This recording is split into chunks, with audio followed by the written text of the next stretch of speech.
नमस्कार, आपका बहुत बहुत स्वागत है। वक्त हो गया विग डिबेट का और आज हम बात करेंगे बेहद ही बड़े मुद्दे में, क्या सियासत धर्म से चलती है। जी हाँ, इसी विषय पर बात करेंगे। बात करने के लिए खास पैनल भी हमारे साथ जुड़ेगा, लेकिन उससे पहले नजर डालते हैं कि 22 जनवरी को जो अयोध्या में रामलला की प्राण प्रतिष्ठा होने जा रही है, इसके लिए देश और विदेशों के नामी व्यक्तियों को निमंत्रण भेजा गया है। राम मंदिर के उद्घाटन के इस शानदार क्षण के साथ ही समाज में इस पर सियासी विवाद बढ़ गया है। रिपोर्ट देखिए पहले आप। अक्सर अपने बयानों को लेकर सुर्खियों में रहने वाले बागेश्वर धाम एक बार फिर से सुर्खियों में है। अयोध्या में श्री राम जन्मभूमि पर बन रहे मंदिर पर राजनीति करने वालों को बागेश्वर धाम के पंडित धीरेन्द्र कृष्ण शास्त्री ने करारा जवाब दिया है। उन्होंने शुक्रवार को कहा है कि भगवान राम राजनीति का विषय नहीं है।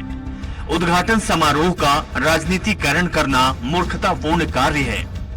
बागेश्वर धाम सरकार से मशहूर पंडित धीरेन्द्र कृष्ण शास्त्री से जब ये पूछा गया कि विपक्ष दावा कर रहा है कि पीएम मोदी राम मंदिर के निर्माण का श्रेय ले रहे हैं, तो उन्होंने कहा कि भगवान राम राजनीति का विषय नहीं है। धर्म से राजनीति चलती है, राजनीति से धर्म नहीं चलता। राम विश्व की आधारभूत हैं। राम एक बहुत बड़े नायक हैं।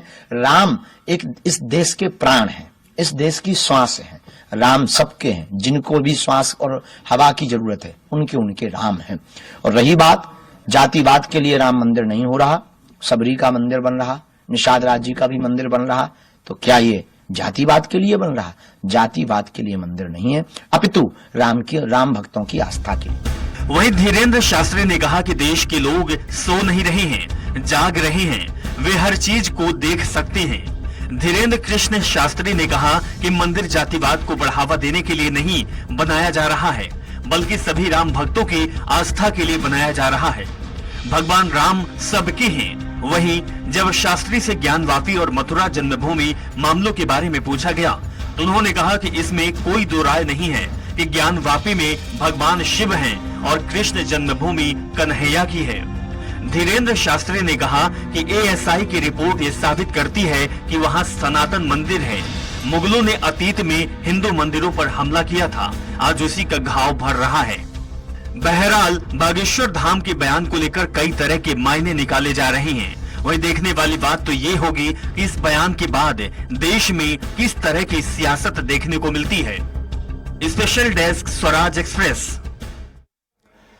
22 जनवरी की वो तारीख है जब अयोध्या में राम मंदिर में राम की प्राण प्रतिष्ठा की जाएगी। उसको लेकर बड़ी तैयारी जोरों शोरों से है और तैयारी में सबसे आगे भारतीय जनता पार्टी है। लेकिन अब अलग अलग महंतों से, संतों से, मठाधीशों से और इसके साथ ही शास्त्रियों से बात सामने आ रही है। अभी हमने बात आपको सुना रही थी बागेश्वर धाम की। बागेश्वर धाम को आप जानते होंगे कि हनुमान जी के भक्त कहे जाते हैं, राम जी के भक्त हैं वो।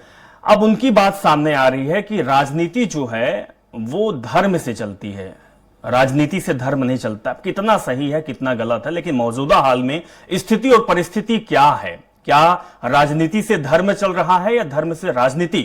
इसी विषय पर बात करेंगे और 3 मेहमान हमारे साथ जुड़े हुए हैं। राम पांडे जी कांग्रेस के प्रवक्ता है। राम पांडे जी आपका बहुत बहुत स्वागत है।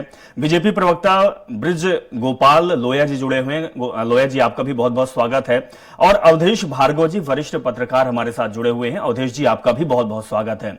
सबसे पहले हम राम पांडे जी आपके पास आएंगे। जो तस्वीर निकलकर सामने आ रही है, जो देश में चल रहा है, हम देख रहे हैं मध्य प्रदेश में भी और देश के कई हिस्सों में कि राम मंदिर के नाम पर 2024 लोकसभा चुनाव आमंत्रण दिया जाता है, निमंत्रण दिया जाता है और इसके साथ दीपक जलाने का भी उसमें एक जोड़ दिया गया है कि हर घर में दीपक जलना चाहिए, यानी कि राम का स्वागत। लेकिन दीपक जलाने के साथ यह भी कहा जा रहा है कि 3 दीपक जलने चाहिए। तीसरी बार केंद्र में मोदी की सरकार बन रही है। एक तरफ कहा जाता है कि राजनीति धर्म से नहीं चलती है, दूसरी तरफ ये सब हो रहा है। आप किस नजरिए से इसको देख रहे हैं? उसके पास लोया जी के पास भी आएंगे। पांडे जी पहले आप।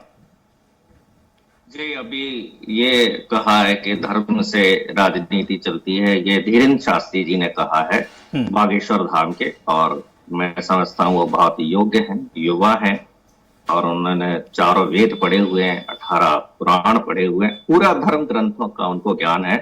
और जब वो कोई बात कहते हैं तो लाखों लोग सुनने आते हैं, बिना इवेंट मैनेजमेंट के, बिना मार्केटिंग के। वो जहां जाते हैं देश में लाखों की भीड़ उनके पास जाती है। तो फिर राम मंदिर का शिलान्यास धीरेन्द्र शास्त्री जी से क्यों नहीं? उनमें क्या कमी है? धर्म के बारे में सब कुछ जानते हैं। यदि उनके द्वारा शिलान्यास होता तो राजनीति अपने आप ही खत्म हो जाती। तो ये जो राजनीतिकरण किया जा रहा है ये वाकई बंद होना चाहिए। और धीरेन्द्र शास्त्री जी ने किसको कहा है? भारतीय जनता पार्टी को कहा है ना कि आप धर्म के नाम पर राजनीति क्यों कर रहे हैं। यदि आप राम मंदिर का शिलान्यास चलिए धीरेन्द्र शास्त्री जी से नहीं करवाते हैं तो हिंदू धर्म में सर्वमान्य जो गुरु होते हैं, हिंदू धर्म के सबसे बड़े गुरु माने जाते हैं शंकराचार्य। और अभी से नहीं माने जाते, हजारों सालों से माने जाते हैं। शंकराचार्य से कराने में क्या परेशानी थी? और शंकराचार्य तब बनते हैं जब उनके टेस्ट होते हैं और उनको ये जितनी भी हमारे धार्मिक ग्रंथ हैं उनको सबकी नॉलेज होती है और सारा उनको संपूर्ण ज्ञान होता है। और देश के चारों कोनों में 4 शंकराचार्य हैं, तो शंकराचार्य जी से ये करवाना चाहिए था। और नहीं तो जिन्होंने राम मंदिर का केस जीता है, अखाड़ा परिषद ने जीता था, आचार्य नरेंद्र गिरी उसको लीड कर रहे थे। और जब राम मंदिर का शिलान्यास हुआ था तो नरेंद्र गिरी जी को नहीं बुलाया गया था। कुछ दिन बाद उन्होंने आत्महत्या कर ली थी नरेंद्र गिरी जी ने। कारण हो सकता है कोई दूसरा भी रहा हो, उन्होंने जो आत्महत्या की राम मंदिर का केस जीतने वाले आचार्य नरेंद्र गिरी जी ने। तो अखाड़ा परिषद ने जब ये जीता है तो फिर उनसे भी करा लेना चाहिए था। और सबसे बड़ी बात, जिन्होंने राम मंदिर के लिए सब कुछ किया उनको किस बात की सजा दी जा रही है? लाल कृष्ण आडवाणी जी ने देखा जाए तो भारतीय जनता पार्टी की ओर से रथ यात्रा से ये शुरू किया था, साथ उमा भारती जी ने दिया था, मुरली मनोहर जी जोशी साथ में थे, विनय तोगड़िया साथ में थे और विनय कटियार, प्रवीण तोगड़िया साथ में थे। ऐसे सैकड़ों नेता थे और लाखों कार्यकर्ता थे। तो ये मुरली मनोहर जोशी, लाल कृष्ण आडवाणी जी से क्यों नहीं शिलान्यास और क्यों नहीं प्राण प्रतिष्ठा? ठीक है राम पंडित जी, आपने बहुत सारे नाम गिना दिए। हालांकि लोया जी समझ भी रहे हैं, परख भी रहे हैं कि नामों में बातचीत हम करेंगे। भार्गव जी के पास आएंगे। भार्गव जी, जिस तरीके की राजनीति चल रही है या फिर भारतीय जनता पार्टी जिस तरीके से प्रचार प्रसार कर रही है राम मंदिर को लेकर, कहीं न कहीं लोकसभा चुनाव का सुगबुगाहट इससे नजर आती है। लेकिन धीरेन्द्र शास्त्री जी का जो बयान आया हुआ है, उनका कहना है कि राजनीति धर्म से नहीं चलती है बल्कि धर्म से राजनीति चलती है। कितना आप इस बयान को लेकर कितना सहमत हैं? क्या कुछ आपकी प्रतिक्रिया है?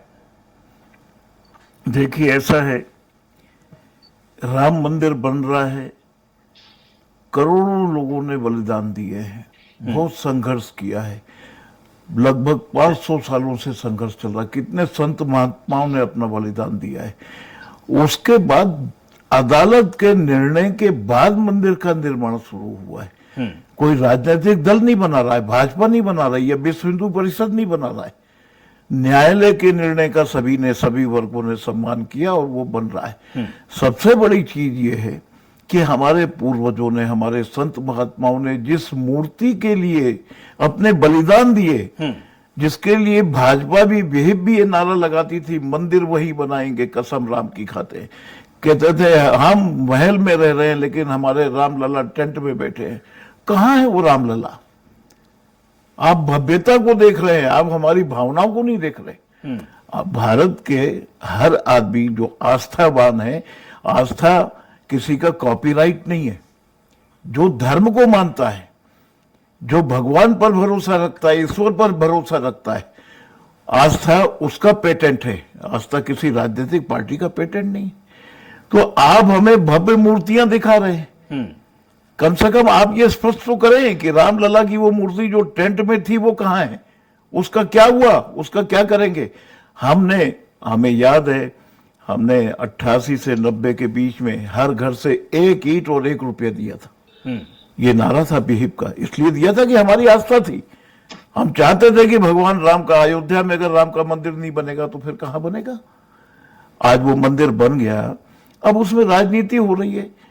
क्या न्यायालय ने, मैं निष्पक्ष बात करूंगा, मैं किसी दल से नहीं हूं, मैं मीडिया से हूं, पत्रकार हूं, हमारी आवाज जनता की आवाज है। मैं निष्पक्ष बात करूंगा। क्या न्यायालय ने यह कहा था कि शिलान्यास प्रधानमंत्री करें। उन्होंने ट्रस्ट को कहा था, उन्होंने कमेटी बनाई थी कि ये इसका निर्णय करे मंदिर निर्माण के बारे में। और मंदिर निर्माण समिति जो कोर्ट के आदेश पे बनी थी, उसने ये कैसे निर्णय ले लिया कि एक व्यक्ति वही उसका शिलान्यास करेगा, वही उसका उद्घाटन करेगा, वही अपने नाम पे उसका पेटेंट कराएगा, वही अपना ब्रांड बनाएगा, और वो चाहे जो मनमानी निर्णय लेते रहे। मैं सम्मान करता हूं आदरणीय शंकराचार्य का, जिन्होंने कहा कि मैं तालियां बजाने नहीं जाऊंगा। आप धर्म की बात कर रहे हैं, राजनीति को अलग कर दें। धार्मिक नेता हिंदू धर्म में सनातन में शंकराचार्य को माना जाता है। आप शंकराचार्य को आगे करिए, उसके पीछे चलिए, उसका अनुसरण करिए, तब तो धर्म का पालन होगा। यही सनातन धर्म है। क्या राजनेताओं के उद्घाटन से, राजनेताओं के मूर्ति पूजन से, शिलान्यास से धर्म का, सनातन धर्म का आदर हो रहा है? तो कुल मिलाकर के धर्म से राजनीति को अलग करना चाहिए, और धर्म अलग रहे, राजनीति अलग रहे। किसी भी पार्टी का, किसी राजनीतिक दल का धर्म पर और भगवान राम पर या हमारे इतने देवी देवता हैं उन पर किसी का पेटेंट नहीं है। बिल्कुल भार्गव जी, राम तो सबके हैं, सबकी आस्था जुड़ी हुई है। ब्रजगोपाल जी, एक छोटा सा सवाल आपसे यही है कि राम मंदिर, रामलला और राम जी, इस पर आपकी आस्था है या फिर राजनीति का एक मुद्दा? दो बातें हैं और सारे प्रश्न हमारे विद्वान कांग्रेस के राम पांडे जी ने भी छोड़े हैं, और मीडिया के हमारे साथी सम्मानी पत्रकार जी ने भी छोड़े हैं, और कुछ प्रश्न आपने भी जोड़े। तो मुझे सभी के उत्तर देना, और बड़ी विनम्रता से आग्रह करूंगा कि जिस धैर्य और शांति से मैं सारे आरोप सुन रहा था, ये हमारे साथी उसी धैर्य और शांति के साथ मेरी पूरी बातें सुन। बिल्कुल, अपनी बात रखिए लोया जी। जी, आपने अभी कहा कि राजनीति और धर्म को पृथक होना चाहिए, बिल्कुल नहीं। जब जब राजनीति धर्म से दूर हटी है, पथ भ्रष्ट हुई है। जिन लोगों ने अपने आप को सेक्युलर सिद्ध करने की कोशिश की, उन्होंने हिंदुओं को अपमानित करना और अन्य धर्म के लोगों का तुष्टीकरण करने का काम किया। राजनीति का धर्म होना चाहिए, यदि यही राम का संदेश है। आप समझिए एक बात को, धर्म हमें क्या सिखाता है? धर्म न दूसर सत्य समाना। क्या हम सत्य को छोड़ दें तो राजनीति हो जाएगी? नहीं हो सकती। जो सत्य के पर नहीं है वो राजनीति भी नहीं है, वो धर्म भी नहीं। दूसरी बात में अभी बड़ा चिंता कर रहे थे मेरे मित्र राम पांडे जी। राम पांडे जी ने बड़ा उल्लेख किया कि आडवाणी जी, मुरली मनोहर जोशी जी, सब सारे के सारे नाम लिए। बड़ी प्रसन्नता होती है कि ये वही नाम है श्रीमान राम पांडे जी, जिनको आप 50 वर्षों तक भारत की राजनीति में कोसते रहे, और केवल इसलिए कोसते रहे कि ये वही लोग थे जिन्होंने 1988-89 में ये आंदोलन प्रारंभ किया था कि सौगंध राम की खाते हैं, हम मंदिर वहीं बनाएंगे। और आप ये कहते थे कि हमसे अगली पीढ़ी में कि आप मंदिर वहीं बनाएंगे, परंतु तारीख नहीं बताएंगे। जब हमने तारीख बताई तो आपको फिर तकलीफ। अब राम क्या खाते थे, वो कैसा भोजन करते थे, इस पर वो लेफ्ट लिबरल गिरोह संघर्ष कर रहा है, और आज इस पर भी संघर्ष प्रारंभ हो गया है कि प्रधानमंत्री क्यों कर रहे हैं। प्रश्न इस बात का है। एक बात और बता दूं, जो बार बार कहा जा रहा है कि हम चुनाव में राम मंदिर का इस्तेमाल करेंगे, वो लोग अभी भारतीय जनता पार्टी को और भारतीय जनता पार्टी के विचार परिवार को, दोनों को ठीक से नहीं जानते। क्योंकि हम वो नहीं है जो राम के नाम पर सरकार बनाएंगे, हम तो वो हैं जिन्होंने 16 दिसंबर 1992 को अपनी 4 चुनी हुई सरकार राम के लिए बलिदान। लोया जी ये बताइए कि आप राम मंदिर पर सियासत नहीं करते, राजनीति नहीं करते, तो फिर जो गाने बजते हैं, जो आपके सीएम निकलते हैं, आपके प्रधानमंत्री निकलते हैं, ये क्या कहते हैं कि जो राम को लाया है उसको हम लाएंगे, क्या राम को लाने वाले भारतीय जनता पार्टी है? क्या भारतीय जनता पार्टी की वजह से राम आए हुए हैं? एक मिनट, ये गाने क्या हमने कॉपीराइट कराए हैं? नहीं तो कौन बजाता है साहब? कांग्रेस वाले बजाते हैं क्या ये गाने? एक सेकंड सुनिए, एक सेकंड बात का पूरा जवाब सुनिए। क्या हमने कभी ये कहा है कि ये कांग्रेस की सभा में नहीं बच सकते, कि सपा की सभा में नहीं बच सकते? परंतु ये बताइए कि राम मंदिर के आमंत्रण निमंत्रण आप दे रहे हैं, लेकिन आप ये आपके पार्टी के नेता ये क्यों कह रहे हैं कि 3 दिए जलाएं और तीसरी बार लोकसभा चुनाव जीतना है? मैंने कब कहा है? भारतीय जनता पार्टी ने कब कहा है? आप भी जोर का नारा लगाइए कांग्रेस की सभाओं में, INDIA गठबंधन की सभाओं में, कि जो राम को लाए हैं हम उनको लाएंगे। क्या दिक्कत है? आप भी कहिए ना कि जो राम को लाए हैं हम उनको लाएंगे। क्या दिक्कत क्या है? किसने मना किया है? ठीक है लोया जी, आप ये बताइए, क्या राम को लाने वाले आप हैं या बीजेपी है? न्योता दिया है क्या आ रहे हैं क्या? लोया जी, राम को लाने वाले क्या आप हैं, बीजेपी है? इसने कब कहा कि हम हैं? राम को लाने वाले हम नहीं हैं। हमारा सौभाग्य है कि राम हमारे साथ है। ये हमारा सौभाग्य है। सर, राम आपके साथ हैं गोपाल लोया जी, राम आपके साथ हैं, राम मेरे साथ भी हैं, राम जी के साथ भी राम हैं, और भार्गव जी के पास भी राम है। हम लोग नहीं, सुन लीजिए, ये राम के सब हैं, आप भी हैं, मैं भी हूं, सब हैं। राम मंदिर का कौन है जिसे लटकाने का और अटकाने का प्रयास 75 वर्षों तक हुआ? ये विवाद उनके बीच में है। राम तो सबके सुनिए, 1 मिनट सुन लीजिए। राम वीर परंपरा, 4 नाम सुन लीजिए। 4 राम का वर्णन है कि एक राम दशरथ का बेटा, दूजा राम जो घट घट में बैठा, तीजे राम का सकल पसारा, और चौथे राम जगत से न्यारा। तो राम आप किस रूप में मानते हैं? वो तो घटघट में बैठा है, तुम्हारे मानने और न मानने से उसका क्या संबंध है? वो अविनाशी है, वो अनंत है, वो अजन्मा है। उस राम को आपके मानने की चलिए, दरकार ठीक नहीं। है लोया जी आपके पास वापस लौटेंगे। भार्गव जी, जिस तरीके से लोया जी की बात सामने आई है और जिस तरीके की बात पर हम बात कर रहे थे कि राजनीति से धर्म चल रहा है या धर्म से राजनीति, बात आपको भी समझ में आ गई कि भारतीय जनता पार्टी किस तरीके की, वो उनका कहना यही है कि राजनीति के बिना धर्म नहीं है और राजनीति है तभी तो धर्म है। तो मतलब संत जो बागेश्वर धाम है वो गलत साबित हुए। भार्गव जी, मुझसे प्रश्न है? नहीं, भार्गव जी से है। जी देखिए, हमारे श्री राम भद्राचार्य जी थे, जब अदालत में मुकदमा चल रहा था, 440 सबूत दिए थे, जिसमें 331 सबूतों को न्यायालय ने माना था। 437 राम भद्राचार्य जी जी सुनिए, आदरणीय लोया जी सुनिए, आप सुनिए, आज कहाँ है वो राम भद्राचार्य जी? 331 सबूत माने थे, जिसके आधार पर यह निर्णय हुआ कि वहां राम जन्म हुआ था और वहां राम मंदिर था। तो आज वो कहाँ है? वो बचपन से नेत्रहीन थे, उन्होंने 300 किताबें लिखी हैं। आज ऐसे संत महात्मा को भूल करके हम एक राजनीति, मोदी जी का मैं आदर करता हूं, प्रधानमंत्री हैं, देश को आगे ले जा रहे हैं। आदरणीय लोया जी, आज विश्व गुरु बनने जा रहा है भारत, ठीक है, मोदी जी काफी कुछ काम कर रहे हैं, लेकिन वो राजनीति के शंकराचार्य हैं, वो सनातन धर्म के शंकराचार्य नहीं है। तो कम से कम अतिक्रमण तो नहीं करना चाहिए, किसी के अधिकारों में अतिक्रमण नहीं करना चाहिए। आप ये बताइए, आपके घर में कथा हो रही हो, पूजन करने आपका पड़ोसी आके बैठ जाए तो आपको कैसा लगेगा? तो कुल मिलाकर के भावनाओं से नहीं खेलना। राजनीति अलग हो, धर्म की राजनीति अलग हो। लोया जी, जब आप बोल रहे थे हम चुप सुन रहे थे। आप सुनने की आदत डालिए, आप जनप्रतिनिधि हैं, हम जनता की तरफ से आपको बता रहे हैं। लोया जी, समय हमारे पास कम है, थोड़े धैर्य के साथ आप बात सुन लीजिए। बिल्कुल अपनी बात रखिएगा, आपको समय दिया गया था। लोया जी, माफी चाहता हूँ लोया जी। आपने शंकराचार्य, कांची कामकोटि पीठ के शंकराचार्य को आधी रात के 2 बजे गिरफ्तार करके उठवा लिया। वो लोग आज शंकराचार्यों के नाम का उल्लेख कर रहे हैं। इससे ज्यादा मेरी बात तो पूरी होने दीजिए, मेरी बात तो पूरी होने दीजिए। बहुत कड़वे शब्द बोलता हूँ। ये वही गिरोह है जिन्हें आज शंकराचार्य, लोया जी, क्या जिन्होंने रात के 2 बजे शंकराचार्यों को मठों से उठवा लिया। आपके अटल जी वहां जाकर सर झुकाते थे, और आपके उनकी भी बात मोदी जी कि जिन लोगों ने शंकराचार्यों को अपमानित किया, वो आज शंकराचार्यों की चिंता कर रहे हैं। यही सनातन की लोया जी आपने अपनी बात रख दी, थोड़ा सा धैर्य रखिए। जी भार्गव जी, मैं पूरा धैर्य रख रहा हूं। देखिए आप जनप्रतिनिधि हैं, आप जनप्रतिनिधि हैं। राम को और सनातन संस्कृति को लांछन आएगा, मैं बीच में बोलूंगा, जबकि मेरा स्वभाव बीच में बोलना नहीं है। ठीक है, अब बोल चुके, कुछ और बोल रहे हैं आप उस नारे को भी गलत इंटरप्रिटेट कर रहे हैं।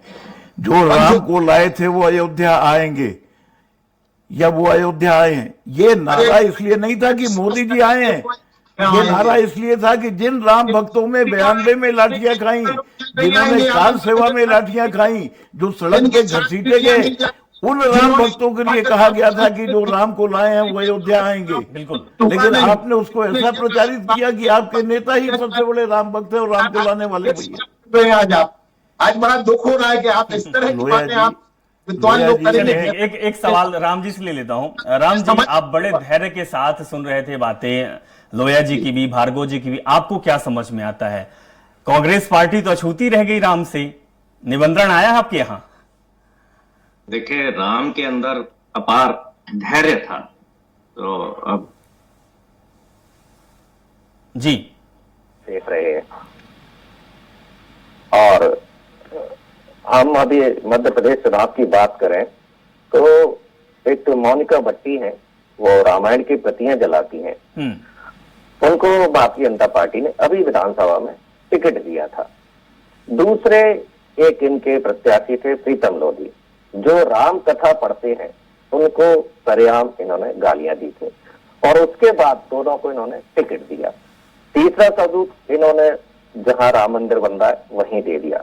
2 करोड़ की जो जमीन खरीदना थी 2 करोड़ में, वो इन्होंने वहां 18 करोड़ में खरीदी थी।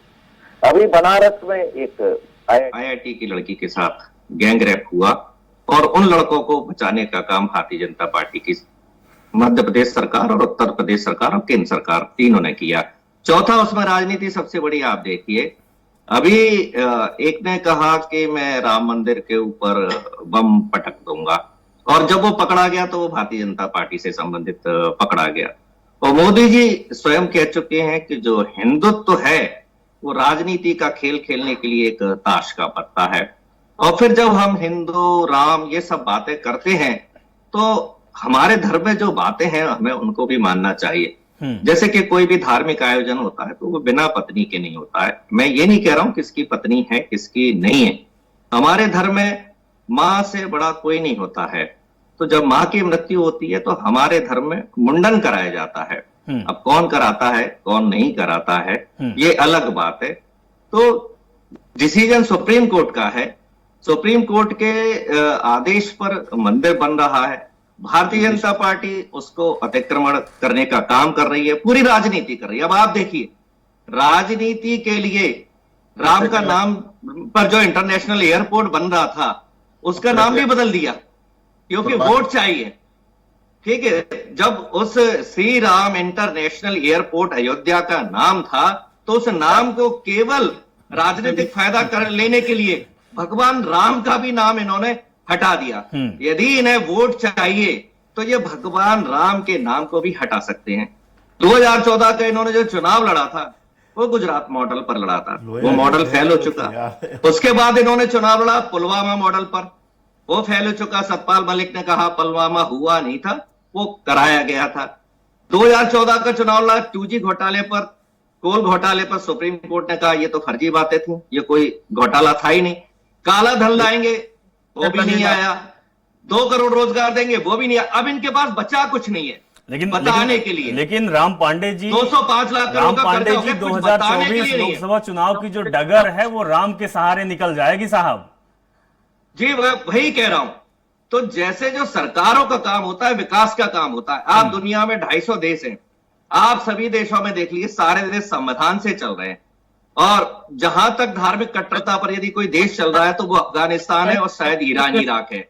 बाकी हर देश लोकतंत्र से चल रहा है, संविधान से चल रहा है। अमेरिका हो, इंग्लैंड हो, फ्रांस हो, जर्मनी हो, जापान हो, जितने भी देश विकसित हैं, आगे बढ़ रहे हैं, तो धर्म का काम धर्म के लोग कर रहे हैं, धर्म का काम संत महात्मा कर रहे हैं। हमारे यहाँ हिंदू है तो शंकराचार्य कर रहे हैं। पांडे जी हमारे यहाँ भी धर्म का काम संत और महात्मा करते हैं। लेकिन सवाल और डिबेट का मुद्दा यही है कि क्या भारतीय जनता पार्टी भी धर्म का काम करती है? बाकी सब किनारे हो जाते हैं। भार्गव जी ने बहुत सारे नाम गिनाए, भद्राचार्य का नाम उन्होंने गिनाया, उनके पार्टी के नेताओं का गिनाया, जो अभी भारतीय जनता पार्टी ये कह रही है कि हमारे जो नेता 1990 से लड़ाई लड़ रहे थे, आडवाणी का नाम है उसमें मनोहर जोशी जी का नाम है, अटल बिहारी वाजपेयी का भी नाम है, बहुत सारे नेता हैं, उनका नाम तो अभी नहीं है क्योंकि वो तो कहीं और बैठे हुए हैं। लोया जी आप बड़ा धैर्य के साथ उंगली हालांकि दिखा रहे थे, लेकिन कुछ कहना चाहते हैं। लेकिन जाते जाते लोया जी ये जरूर बताइएगा कि आपकी राजनीति से धर्म चलती है, धर्म से राजनीति अभी साफ नहीं हो पाया है। बिल्कुल, दोनों आपके प्रश्न का उत्तर दूंगा, मगर राम पांडे जी ने 3 प्रश्न खड़े करे, तीनों का उत्तर दे देता हूं। पहला प्रश्न उन्होंने खड़ा किया कि राम का हमें धैर्य सीखने का है। राम का क्रोध भी देख लीजिए, जब वो ये कहते हैं कि विनय न मानत जलधि जड़ गए 3 दिन बीत, बोले राम सकोप तब भय बिन होई न प्रीत, ये राम का चरित्र है। और आपने अभी कहा ना कि सपत्नीक होता है प्राण प्रतिष्ठा, राम ने स्वयं भगवान रामेश्वर की स्थापना बिना पत्नी के करके आप जैसे अंधे लोगों को ये चश्मा देने का काम किया है कि थोड़ा राम और रामचरितमानस को पढ़े, ठीक ठीक ज्ञान प्राप्त होगा। तीसरा आपने अभी कहा कि ठीक है, बिल्कुल लोया जी आपने सजेशन दे दिया है, अब राम पांडे जी को पढ़ने की जरूरत है और शायद आप जो सजेशन देंगे वो लोगों को भी करने की जरूरत है। भार्गव जी एक आखिरी सवाल, क्योंकि वक्त हमारे पास कम है, क्या कुछ निष्कर्ष क्या निकल रहा है? हमारा मुद्दा यह था कि राजनीति से धर्म या धर्म से राजनीति। लोया जी प्लीज सबसे बड़ा निष्कर्ष ये है कि धर्म अलग है, राजनीति अलग है। जी ठीक है, भाजपा धर्म पर आस्था रखती है, कांग्रेस भी रखती है। कुल मिलाकर के भाजपा के कितने कार्यकर्ता ऐसे हैं जिसे राम रक्षा यादव या